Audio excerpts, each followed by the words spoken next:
देखिए, हमारा शुरू से एक प्रयास चल रहा है कि हम पीडीए की ताकत को बढ़ाएं।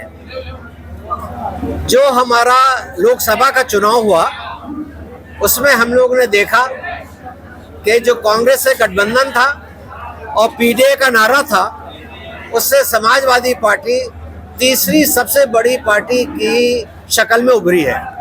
और यही हमारी कोशिश है कि ये पीडीए का चर्चा, पीडीए की ताकत हम 2027 तक इसको खूब आगे बढ़ाएं कि 2027 के चुनाव में समाजवादी पार्टी की सरकार बने।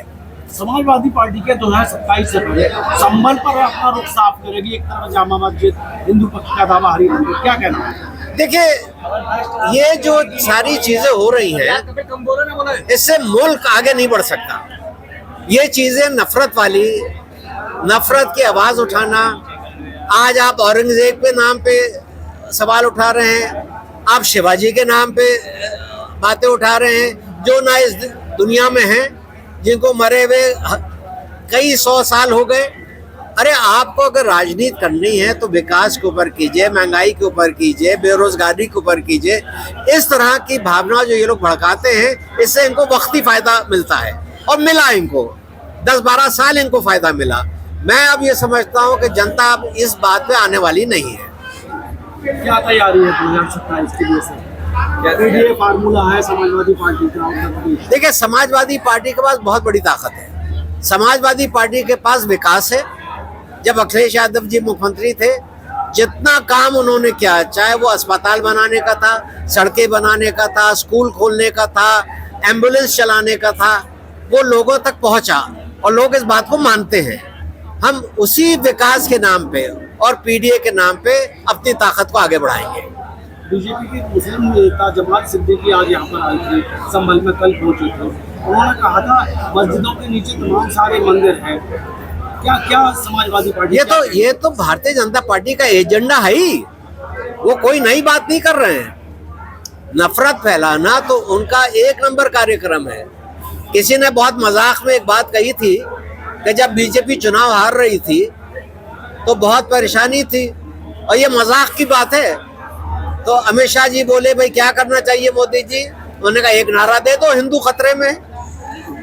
तो ये तो उनकी चाल है, ये तो उनका हर दफा का पैगाम है, और हमें इसके खिलाफ आवाज उठानी, और जनता इसको समझ गई है। बदायूं से 5 बार सांसद रहे हैं, बदायूं से 5 बार सांसद रहे हैं, हमारे यहाँ कार्यक्रम किया, कितना प्यार मिल रहा है? भाई, मुझे हमेशा प्यार मिला है। मुझे इतना प्यार मिला है कि मेरी बदायूं के लोगों ने सिर्फ देश में नहीं, विदेश में मेरी पहचान बनाई। मैं विदेश मंत्री बना, स्वास्थ्य मंत्री बना, ये सब बदायूं के लोगों की देन है मेरी पहचान बनाने में। तो उनका प्यार मैं जिंदगी भर नहीं भूल सकता, और जैसा भी मैं हूँ, जो भी मेरी ताकत है, मैं सेवा करता रहूँगा। यहाँ से सांसद बनते हैं आप आने वाली टाइम में, तो बदायूं के लिए क्या करंट स्थिति की मांग करेंगे? जैसे देखिए, मेरे पास जो कमांड मेरे बेटे ने संभाली, अद्वैत यादव, ये मुझसे कहीं ज्यादा काम करेगा। नौजवान है, अखिलेश भी नौजवान है। हर चीज में रिटायरमेंट होता है, तो सियासत में भी रिटायरमेंट होना चाहिए। नौजवानों को आगे आना चाहिए, नौजवानों की टीम को आगे चलना चाहिए। और मुझे उम्मीद है कि हमारे बहुत सारे काम इसलिए नहीं होते हैं क्योंकि हमारी प्रदेश में सरकार नहीं है। आपका इशारा मोदी जी की तरफ है, रिटायरमेंट से इशारा मोदी जी की तरफ है? नहीं, मैं किसी के ऊपर क्यों कहूँ, मैं तो अपनी बात कहता हूँ। प्रधानमंत्री ने कहा, मेरी नसों में खून नहीं, सिंदूर दौड़ रहा है। देखिए, सिंदूर तो हमारी सबकी नसों में दौड़ रहा है। किसी ने मुझसे पूछा कि ये तिरंगा यात्रा पे आपको क्या कहना है? मैंने कहा, मुझे तो उस वक्त खुशी होती कि तिरंगा यात्रा में वो मुझको भी शामिल करते। ये पूरे देश की जीत है, ये किसी भारतीय जनता पार्टी की जीत नहीं है, देश की एकता की जीत है।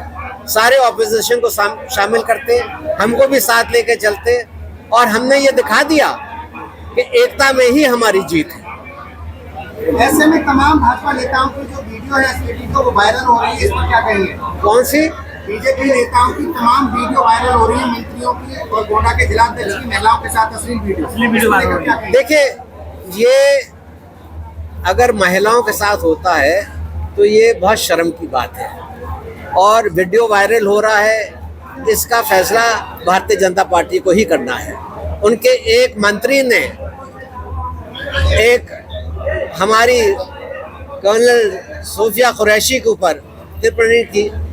सुप्रीम कोर्ट ने कहा कि हम उनका केस नहीं एडमिट करेंगे, मगर बीजेपी ने आज तक कोई एक्शन नहीं लिया। तो ये तो बीजेपी की नीयत दिखाती है, इसमें कोई क्या कह सकता है। आप एक तरफ तो औरतों की रक्षा की बात करते हैं और दूसरी तरफ हमारी बहनों को, बेटियों को बुरा भला कहा जाता है, तो आप उनकी रक्षा नहीं करते हैं। ऑपरेशन सिंदूर के बाद दोनों देश जश्न मना रहे हैं, पाकिस्तान भी और भारत भी। देखिए, मेरा जो तजर्बा है, मैं तो विदेश मंत्री भी रहा, पाकिस्तान की कोई नीति नहीं है सिवाय झूठ के। पाकिस्तान का कोई भी, ना तो कोई इकोनॉमिक नीति है, ना कोई विदेश नीति है। आप मुझे एक बात बताइए, हमारे यहाँ किसी भी देश का प्रधानमंत्री आता है या राष्ट्रपति आता है तो वो हमारे प्रधानमंत्री से मिलता है, हमारे राष्ट्रपति से मिलता है, मगर किसी देश का प्रधानमंत्री या राष्ट्रपति पाकिस्तान जाए तो वो पाकिस्तान के आर्मी चीफ से मिलता है। ये क्या दिखाता है कि ताकत पाकिस्तान के चुने हुए लोगों के पास नहीं है, ताकत वहाँ के आर्मी के पास है। और आर्मी जिस दिन वो हिंदुस्तान को बुरा कहना या हिंदुस्तान का डर बिठाना बंद कर देगी, आर्मी की दुकान बंद हो जाएगी पाकिस्तान में। तो उनका तो यही इंटरेस्ट है कि वो करते रहें। आप इतनी बड़ी हार के बाद उनके जो सेना के जनरल थे उनको फील्ड मार्शल बना दिया गया। तो अब ये उनकी मुल्क का मामला है, इसमें कोई क्या कहे, मगर दुनिया देख रही है कि हिंदुस्तान ने बहुत कड़ा जवाब दिया। Thank you sir. Thank you.